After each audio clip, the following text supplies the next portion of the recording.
Las artes escénicas y su historia. ¿Qué son las artes escénicas? Esta misma pregunta me hice yo hace muchos años, y hoy se los digo. Las artes escénicas son todas aquellas manifestaciones artísticas creadas para ser representadas y expuestas en un escenario. Y aunque las más conocidas son la danza y el teatro, disciplinas como la música, performance y circo también forman parte de ellas. Ahora bien, seguramente te estarás preguntando, ¿y en qué es diferente o por qué se catalogan algunas artes así? Pues bien, lo que separa las artes escénicas de las otras artes, como plásticas, por ejemplo, es que las artes escénicas son un arte vivo y efímero, pues requieren de tres elementos esenciales: la interpretación, el escenario y el público receptor. Básicamente tiene que ser todo totalmente en vivo. Ahora que ya sabemos esto, ¿cuál es su historia? Origen del teatro.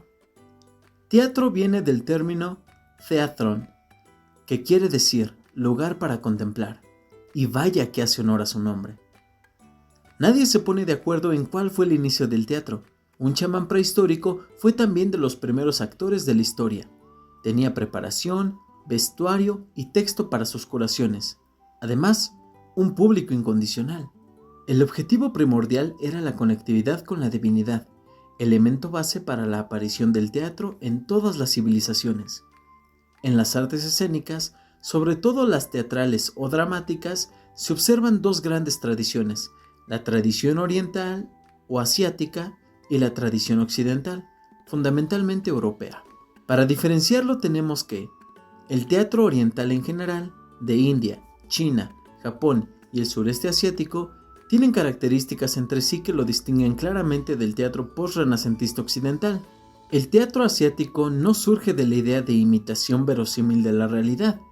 La representación naturalista es del todo extraña para el arte asiático.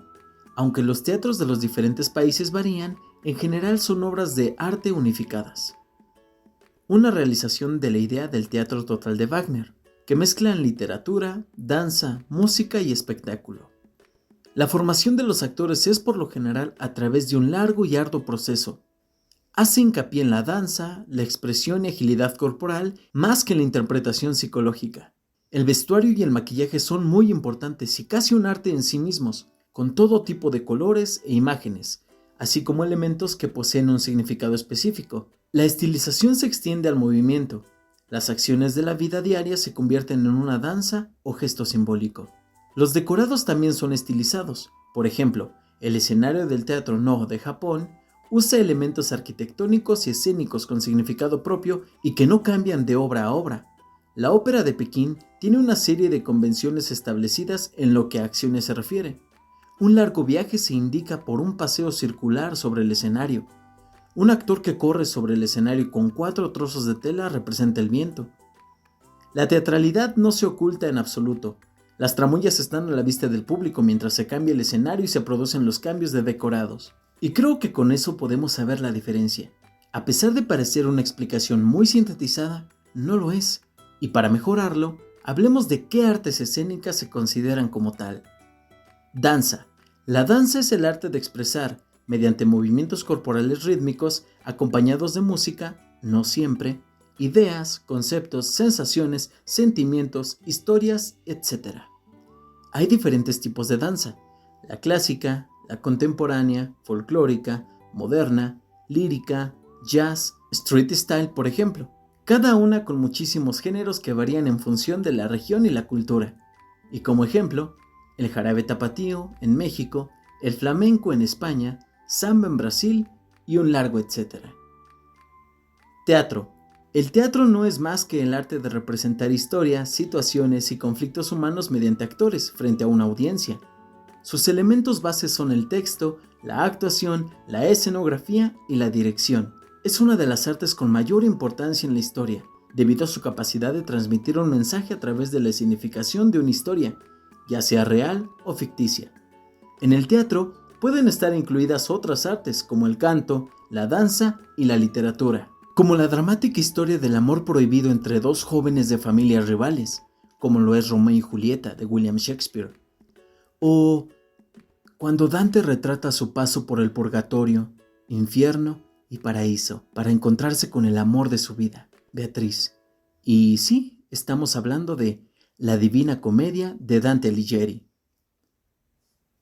Música. La música es un arte en sí misma, pero también es un arte escénica. Es una de las formas estéticas más complejas que existen, debido a que logra, mediante sonidos realizados con diferentes instrumentos, producir sinfonías de diversa complejidad y longitud. La música combina y organiza un conjunto de sonidos según los principios de la melodía, la armonía y el ritmo. Todo esto para transmitir sensaciones y sentimientos al oyente, proporcionándole una experiencia estética.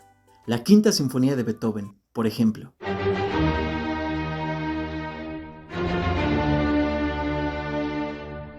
Espectáculos musicales. Se consideran espectáculos musicales a los géneros musicales que se representan de manera escénica, por ejemplo, la ópera y el teatro musical. Sin embargo, actualmente la música per se ha redimensionado para abarcar por sí misma un espectáculo sobre el escenario. Performance. Se considera performance a las improvisaciones o actos preparados que ocurren en medio del público, en una calle o lugar público. Esta vertiente singular de las artes escénicas está menos definida, por lo que incluso podría considerarse parte de otras manifestaciones artísticas, como las artes visuales o el cine. Abramovic pasó más de 700 horas en el Museo de Arte Moderno de Nueva York, sentado en una mesa mirando fijamente a los espectadores. Las personas pasaban de a una y se sentaban enfrente. Muchas, después de algunos minutos de ser penetradas con la mirada, se emocionaban tanto que lloraban. Circo. Las artes circenses incluyen puestas en escena poco convencionales, enfocadas en el entretenimiento del público. Son la herencia del circo romano, al cual se le han incorporado elementos estéticamente agradables y menos agresivos, pero que mantienen cierto carácter de riesgo o de magia. Al comienzo de los 1980, un grupo de artistas fundado por Gilles Stracroix llevó su talento a las calles de una villa encantadora en las costas del río Saint-Laurent, cerca de la ciudad de Quebec, conocidos para el público como los caminantes sobre zancos de Valle Saint-Paul. Este grupo formaría el núcleo que se convertiría en el Cirque du Soleil. Después de este hermoso recorrido por la historia de las artes escénicas, ¿de cuál te gustaría formar parte? Recuerda que esta semana estamos celebrando la temporada de artes escénicas en EVA Toluca.